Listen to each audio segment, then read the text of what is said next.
Ngenes, Yeni dan kawan-kawan ogah menjadi calon wakil Presiden Anies Baswedan, hanya AHY, Aher, dan Mbak Mukmin doang yang mau. Waduh, bagaimana ini? Ya, biasanya orang kalau ditawari menjadi calon wakil presiden, jarang ada yang menolak. Pasalnya, dengan dapat tiket itu membuka peluang untuk menjadi wakil presiden. Dan ketika menjadi wakil presiden, maka peluang untuk menjadi presiden akan semakin terbuka lebar. Bahkan karena begitu istimewanya tiket calon RI2 itu, sampai-sampai ada beberapa orang yang tidak diminta tetapi menawarkan dirinya untuk menjadi calon wakil presiden. Menjelang Pilpres 2019 silam, sebagaimana terjadi pada menjelang Pilpres 2019 silam, Muhaimin Iskandar alias Caimin membela-belain posko join Jokowi Caimin agar dia ditunjuk menjadi calon wakil Presiden Joko Widodo. Begitupun dengan SBY membela turun gunung demi untuk menawarkan anaknya AHY menjadi calon wakil Presiden Jokowi dalam Pilpres 2019 silam. Setelah ditolak oleh Jokowi, SBY menyodorkan AHY ke Prabowo Subianto. Apesnya ditolak juga. Sementara Sandiaga Uno rela mengerogoh kocek pribadi 1 triliun demi untuk menyawer PKS dan PAN agar dapat rekom menjadi cawapres Prabowo dalam Pilpres 2019 silam, meskipun akhirnya kalah juga. Sandi kala itu berpikir Prabowo sudah tua sehingga kalau Ketum Gerindra itu terpilih menjadi presiden, paling lama 1 periode selesai. Setelah itu dia bisa melanjutkan menjadi calon presiden dalam periode berikutnya.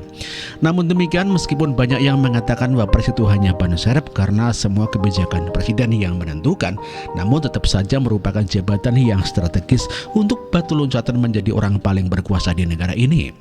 Hanya saja hal itu tidak demikian terjadi kepada Anies Baswedan. Orang-orang justru berlomba menolak menjadi calon wakil presidennya. Sebut saja ada Mahfud MD yang secara terang-terangan mengatakan dia pernah ditawari menjadi cawapres Anies. Lalu jawaban Menko Polhukam itu saya sampaikan juga kepada Ketum PKS Pak Saihu ketika datang ke rumah saya menjajaki bagaimana kalau Bapak Mahfud menjadi cawapres Anies. Jangan saya yang jadi cawapres Anies, nanti malah pecah. Anies kalau koalisinya nggak setuju, malah Aniesnya yang dapat tiket kalau partainya keluar 1. Demikian kata Mahfud. Begitupun dengan Yeni Wahid, jangankan menjadi calon wakil presiden Anies, ia saja meragukan politisi yang dekat dengan Rizik Syihab itu bisa nyalon presiden. Memangnya Mas Anies sudah pasti bisa nyalon? Belum tentu juga, demikian kata Yeni. Tak hanya itu, Yeni juga mengisyaratkan kalau nilai yang dia pegang berbeda dengan Anies. Dia menganggap toleransi penting di negara ini, sedangkan Anies malah merangkul kaum intoleran untuk menjadi pendukungnya. Padahal sebelumnya, Ketua DPP Bidang Pemenangan Pemilu Partai Nasdem, Effendi Khoiri, mengatakan bahwa PKS, Nasdem, dan Demokrat sudah sepakat jika Yeni Wahid yang menjadi calon wakil presidennya Anies Baswedan. PKS yang penting wakilnya dari NU itu sejak awal, kemudian Demokrat sendiri itu menyebutkan ada nama Yeni sebagai salah satu menjadi cawapres Anies. Demikian kata politisi yang kerap disapa dengan Gus Coy itu. Dan tidak hanya begitu saja, Surya Paloh juga sudah berkomunikasi dengan Yeni sekitar 7 bulan lalu terkait wacana menduetkan Anies dengan Yeni. Sementara Khofifah ketika ditanya soal dirinya diusulkan menjadi calon wakilnya Anies, ia tak menjawab apapun.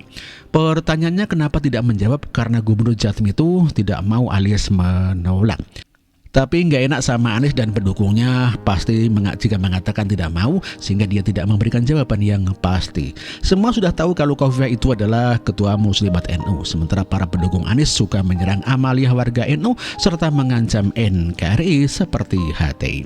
Artinya apa? Tidak akan mau dong dia berada dalam satu gerbong dengan para penyerang organisasi yang telah membesarkan namanya serta orang-orang yang mengharamkan Pancasila. Di samping itu, Khofifah juga merupakan pendukung Jokowi sehingga besar kemungkinan ia mendukung capres yang didukung oleh orang nomor 1 di Indonesia itu. Jadi yang tersisa sekarang hanya 3 saja yang mau menjadi cawapres Anies, yakni AHY, Aher, dan Novel Bamukmin. Masalahnya ketiga orang itu bukanlah bibit unggul atau cawapres potensial, sehingga kalau salah satunya ditunjuk menjadi cawapres, Anies pasti bisa kalah total. Seperti halnya AHY, jangankan mau menjadi cawapres nyalon gubernur DKI saja, dia kalah. Kalahnya pun bukan kalah terhormat tetapi kalah memalukan. Perolehan suaranya paling rendah dibandingkan dengan dua kandidat lainnya. Selain itu, elektabilitasnya juga stagnan sejak pemilu 2019. AHR lebih parah lagi, sudah bukan ketua partai, elektabilitasnya pun lebih rendah dibanding dengan AHY. Sedangkan Novel Baswedan, semua sudah tahu kapasitasnya jauh di bawah rata-rata.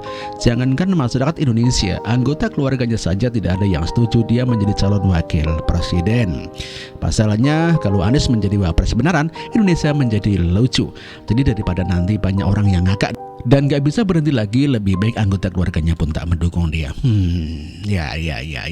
Justru Novel Baswedan lebih cocok menjadi pemain debus menggantikan Sugi Nur yang lagi mendekam di penjara daripada menjadi calon wakil presiden.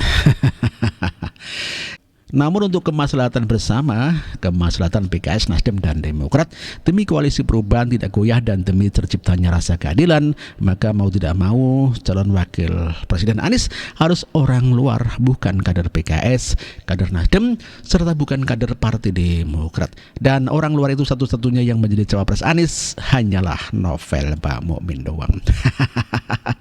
Apes benul, betul. Demikian artikel ini ditulis oleh Ferry Padedi. Terima kasih.